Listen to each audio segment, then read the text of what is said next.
Welcome back, everybody. This is part 2 of our videos about elemental attunement and what that might look like being fully attuned to an element or damage type in D&D.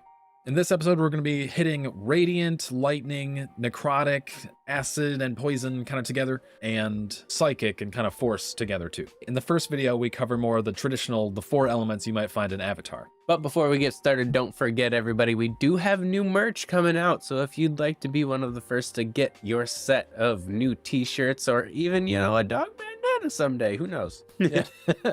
But rolling straight into our first elemental attunement, we're going to be talking about radiant damage. What else do you think about radiant damage other than being a complete opposite to necrotic? So in all reality, you should probably have some sort of resistance to it. Radiance is a warding off of the light in a way, so it only makes sense. Being able to fly or float just a little bit would also be kind of in the same vein for radiance, that angelic presence, kind of representing enlightenment. And just like the ASMR, it could be something that could be temporary, or who knows, into the higher levels, it becomes permanent. And as a radiant person, someone who probably venerates a specific god, and I'm gonna imagine that they're probably on the good spectrum, somewhere between chaotic good and lawful good. But because of that, I would imagine you'd be able to heal someone, yourself, or maybe even have a shielding effect from basic damage, or maybe even just a shield against different kinds of necrotic spells for yourself and others. And with all of that, you could think of the downsides that could come with a radiant attunement as well. You could actually be vulnerable to radiant damage, because why would you think that you were going to be struck or harmed by another radiant person, somebody who's like in the good spectrum?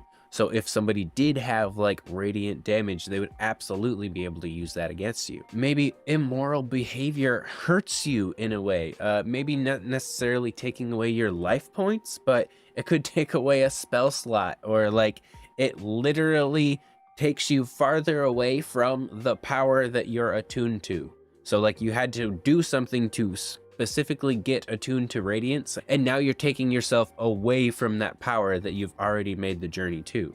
So it could just be a dimming of your power until you repent. Yeah, for sure. And going back to what you said about the resistance to necrotic damage, Okay. I didn't think of that at first, but it kind of makes sense because like the dark doesn't hurt light. Light only hurts the dark. So if someone's trying to attack light with darkness, like it actually just kind of doesn't work. So I see where you're coming from. Not my first thought, but pretty awesome. So some of the cool flavor stuff for someone that might be attuned to radiance. It could be that their eyes glow. Maybe they actually have a halo of some kind, or like light structure wings. Maybe at early levels, it's just kind of there spectrally. And then eventually when they get fully fledged into this ability, they have these wings made of light that they can use for flying or whatever else. And aside from just appearance stuff, maybe this person could actually get a reaction or something to be able to protect innocents or allies if they take damage. I can see that as some kind of light ward just appearing in front of them. Basically the shield spell, but for others around you instead of yourself. Some of the spells that could go with this thing could definitely be Word of Radiance, Sacred Flame. You could do this interesting buff with Dancing Lights, where maybe once per day, you can actually have the lights make some sort of like attack or like a grapple check on someone, especially undead, to kind of like banish them, like turn undead, but an interesting flavor option with Dancing Lights. And of course, maybe you can just kind of manipulate the light around you, granting yourself invisibility or your allies, or maybe even giving this interesting form of like minor illusion or prestidigitation with bending light. And seeing as radiant damage is a little bit special, you could kind of consider it as maybe the second step in your elemental journey. Let's just say you've already attuned yourself to air and you're able to enlighten yourself into the radiant attunement. And that's not to say it couldn't be a little bit more customizable. Like, who's to say it couldn't be fire and then you attune to the radiance attunement, you know what I mean? And then you'd be kind of like doubling down on like, you are a holy fire smiting kind of person, or like if you went from air, you'd be doubling down on the fact that like you're light, you're enlightened, you're healing and protecting, It could be kind of a cool flavor, especially if it's like the journey that you're trying to go on and there's a few steps a part of it. Moving on from Radiance, we are going to touch on Lightning and kind of Thunder too. We kind of put them together, but mostly Lightning. So with that, of course, you might be resistant to lightning damage or any other shock-related situation. Maybe you actually get this stun ability, not far off from like the stunning strike with monks, but maybe when you attack someone directly, you can kind of like tase them in a way that literally like stuns them. Yes. So this could look a lot different than stunning strike. It doesn't have to necessarily actually stun them, but maybe it just gives them disadvantage on the next thing they're trying to do. Or maybe they just can't move very far, halves their movement, something like that. That'd be fun. One of the interesting, maybe negative side effects of being attuned to lightning could be that you suffer tremendously with your powers if you're underground. So maybe you just have disadvantage on some of your attacks and abilities, or maybe you completely lose them and have to rely on other things. The first fun flavor-like thing that we found that could be interesting with this is, what if you gave this character the ability to teleport or move through conductors? So like maybe chains or water.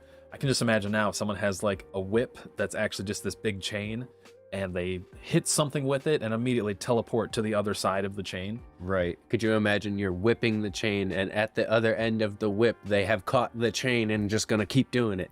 Yes. Another kind of cool thing about a lightning person could be just a misty step, but with a sonic boom. That would just be so cool and flavorful. And sure, it would kind of like defeat the purpose of being like stealthy, as like Misty Step is generally used for like rogues and stuff. But in combat, could you imagine if it actually had some sort of like concussive disadvantage for the person that you just sonic boomed in front of? Another cool thing about just lightning in general is being able to chain your attacks. So you hit the first guy, and since it was a successful hit, you're able to roll another attack on the next guy, but like with a -1. And continuing on from as many enemies as you can get within 5 foot of the last enemy that you just struck.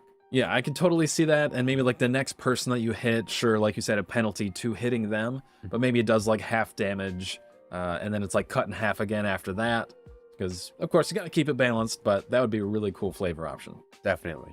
Being Thor himself, you might as well have advantages in rainy, wet areas against some aquatic enemies.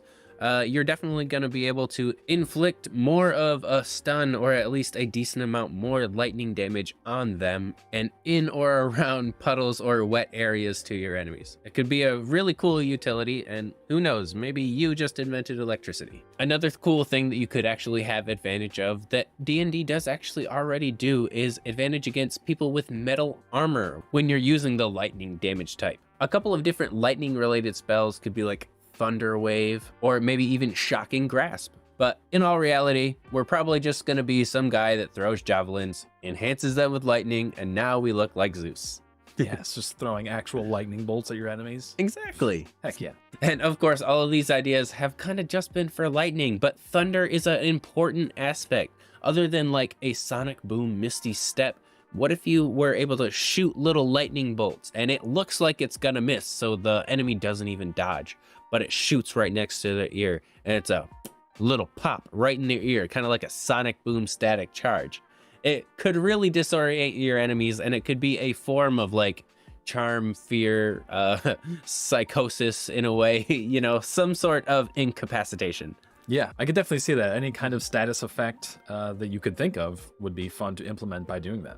Definitely. And if we were going to look at what element this could be derived from, I would probably think of it as fire. This is kind of like Avatar: The Last Airbender, an initial step from fire to lightning. Or maybe if you wanted to go from the air route, I could also see it being viable if you wanted to like double down on the sonic booms and other things like that. Yeah, for sure. Even more of the thunder aspect could be related to air. I can see that. Mm-hmm. But rolling right into our next attunement has got to be necrotic damage. This one is the inverse of radiance, of course. And what else would you be resistant to other than necrotic damage? So you are, of course, attuned to necrotic damage magically, but let's just say if you wanted to have an in-world reason why you're immune, why you're resistant to necrotic damage, It's because a lot of the times it's a kind of blood magic type of suffering drawn power. So you would honestly be able to need to harm yourself in some ways, and you're a necrotic user harming yourself with necrotic damage. So you do kind of need that resistance against yourself. And as you draw your power from suffering, you would definitely be immune to fear, kind of like an inverse to phase being immune to charmed. It would definitely add a lot of flavor to the kind of character that would be attuned to necrotic damage. I definitely do like the idea of this character being immune or resistant to, like you said, necrotic damage, but even like conceptually, it's kind of like Batman. All of his villains are like fearful villains, but he can overcome them because he's almost like not phased by them. But on the other hand, if you needed some vulnerabilities to off-balance this character, of course, I imagine they'd be vulnerable to radiant damage. Another downside you could have to being attuned to necrotic damage could be that you actually have to steal life to continue living. Or maybe you aren't living and suffer from various means of that. Or maybe you're actually prohibited passage to areas of goodness. So there are some planes that are like good related or good aligned planes. Maybe you can't enter them willingly and you have to be smuggled in or knocked out. And then your party drags you in. Right.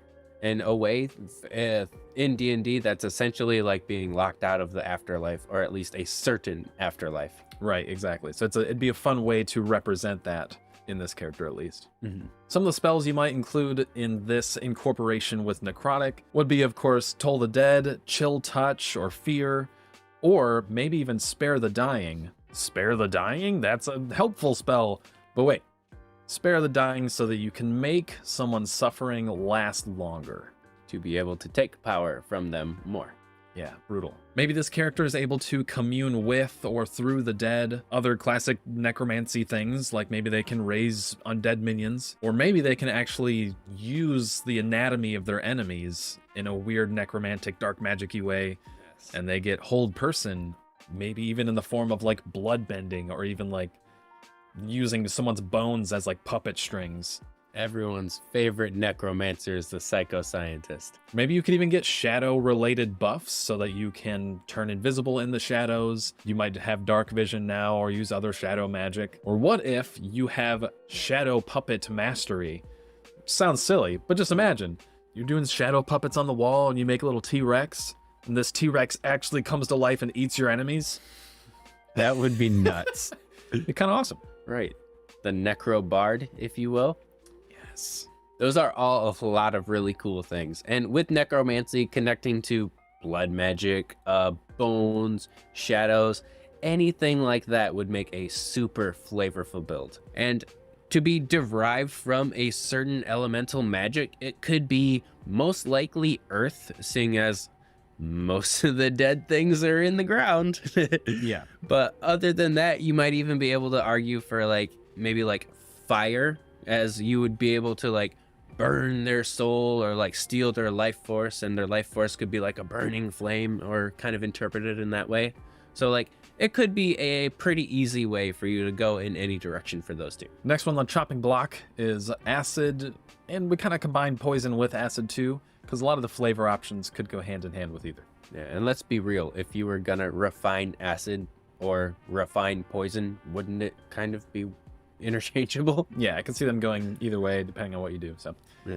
So of course, I could see you having resistance in whichever element you were attuning to and making your thing, but maybe even to the point that your bodily fluids start kind of corrupting into whichever element you choose. So maybe the blood in your veins now turns to like this acidic solution or poisonous solution. Ooh, like in every kind of scary movie, you see the green veins. Yes, exactly. So maybe you'd be able to instantly corrupt or change the solution of liquids. You just stir someone's water with your finger and now it's poisoned. Or pollute the entire river. Yeah. Or maybe not just liquids, but maybe just like small organic materials. Like I could see a poisonous character, right? Pick up like a rat or something and then set it back down. And it just kind of like stumbles a few feet, and then cinematically the camera zooms on the rat and it just like dies. Yeah. That's morbid. Yeah. I like it. A fun vulnerability or downside to this could actually be you being vulnerable to fire damage. And the reason why is maybe this solution that's become acidic or poisonous in you is actually combustible. I could think of a decent argument for acid slash poison slash oil. In most people's bodies, you have a decent amount of like bodily fluids, like oil all over your body. There's other things like spit, saliva, snot, all of it. Yeah, people are gross. Right. But being an acidic person, you would crank all of that stuff up to 11 and be able to manipulate it. So you would probably have an oil that you'd be able to combust, and likewise, he would probably be combustible. Another thing in general about acids or poisons, they're coated on something. So you're probably going to coat your weapon, a floor, something that would make it a trap in a way. So let's just say you actually coated your weapon and you make a successful hit. It might even have a duration over time advantage. So like every time on the enemy's turn, they would take like 1d6 damage. Since your bodily fluids are toxic, being bit could end up poisoning someone who bit you. Or let's just say your spit or blood getting on another person during battle could be detrimental to them as well. Somebody cuts you and gets a little bit of blood on you, there's a possibility of like a splash effect affecting them for another d6 damage. This would kind of be all about ticking away at them with every little thing you can. Maybe you and your party run into slimes that are acidic or poisonous slimes. It would be really interesting and just a fun flavor option if maybe this character has the chance to maybe like charm these creatures, as they have like the communion to the same type of elemental damage. Maybe they could even steer them away, or if you wanted to be really generous, have them fight with the players. I'm pretty sure no one's ever had an ooze pet at your table. Yeah, but they can now. Some spells you might want to homebrew into this character could be like an acid rain of some sort, or taking fog and making it like toxic clouds. Something like that would be really interesting. Or of course, there is the classic fit of acid spray, or even primal savagery. Before we were talking about this, I didn't realize that primal savagery actually does acid damage. I thought it just made you kind of beastly, you know, gives you teeth and claws. Right. But yeah, that's actually acid damage by default. I had no idea. Which is pretty awesome, because I could totally see an acid slash poison person just inherently having fangs now. Yes, that'd You be know? cool. So as far as being attuned to acid or poison, I definitely think you have to be attuned to water first.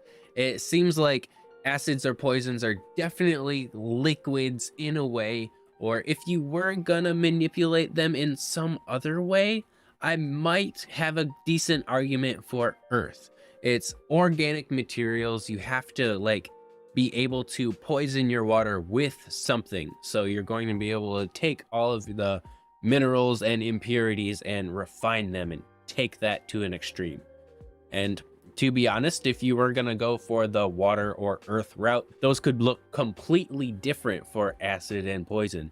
Who knows? Maybe you have kind of a solid acid dart that you start sending out everywhere. Bringing us to our last of the elemental attunements for today. It's psychic and force damage. They kind of go hand in hand. And when you really think about it, it's truly just a plus to maybe intelligence or wisdom. These are the smartest kind of people that you may be able to think of, kind of like prodigies even, to be able to manipulate the elements at their hands. Psychic in general would be hyper aware of deception, charm, fear, any of the kinds of things that would affect you mentally, you would absolutely have advantage against. And even psychic damage, there would probably be some sort of resistance. And this sounds like a super OP kind of thing to be attuned to be honest. But the downsides could be very detrimental. Let's just say you could be at a disadvantage in any crowded situation, like maybe more than 10 people and you're in a sensory overload because you just have so many thoughts in your head. You could be an untrained psychic in that way and be unable to perform. This could mean that you're an empath, not because you wanted to be, but because you physically have to be. So like somebody's sad, happy, mad, you are affected by that extra. Not to say that it's a fear instillment, but to say that your friend being kind of sad made you really sad. I do love the idea of being an empath to a fault of some sort.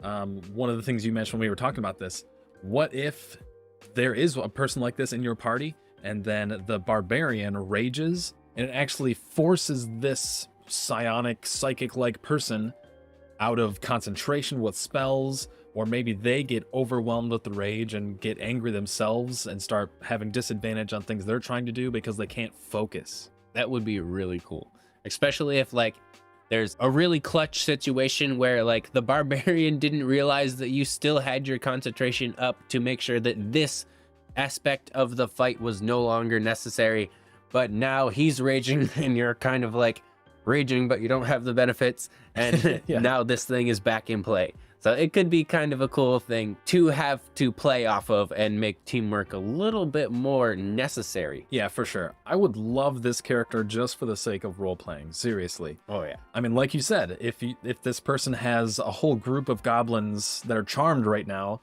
using psychic stuff, and then the barbarian rages and that charm completely drops and now half the enemies are back in the fight again, that'd be so fun to roleplay this. Or maybe like when you're going through a town, you are just kind of like almost just like sick or like brain fog the whole time you're there. It'd just be fun to roleplay that character.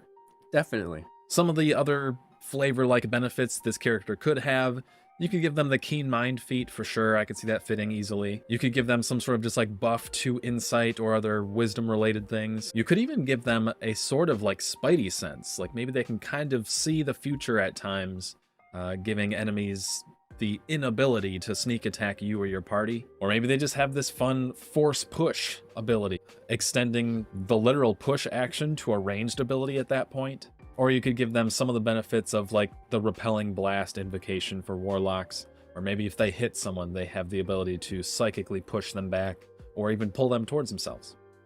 That would be really cool. Yeah, Anyone think of Nagato from Naruto? for sure. Force push.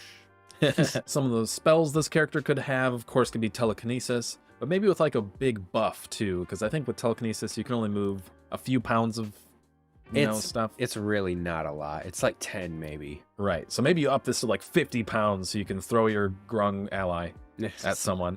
Perfect. Or of course there's just like catapult, fly or levitate, maybe even eldritch blast straight up, but not really as eldritchy. Plenty of spells already baked into the game that would fit this character really well. I also think Silvery Barbs is another one that's a psychic damage specifically. And it would be really cool for you to incorporate this kind of elemental attunement, maybe behind air and earth attunements. Let's just say maybe you got attuned to air and you were able to like fully fledge out the force aspect of your abilities. You'd be able to push and pull things to the point where you don't even need air currents. You would literally just be moving the mass around that person, or who's to say, maybe you're actually moving the magnets throughout that area. However force damage truly works in D&D, or however you want to make it work on your table. And on the earth route, being attuned to earth would mean maybe you were a little more in tune with the psychic side. Like you got in touch with nature and now you're finally able to like read the thoughts and feelings of the things around you. So you truly would be able to read the minds of the shopkeeper or be able to feel the emotions of your companions. Thanks again for sticking around. Please do like, comment, or subscribe to make sure you don't miss any of our future videos. So thanks again, everybody, and we will see you in the next video. Bye. Bye-bye.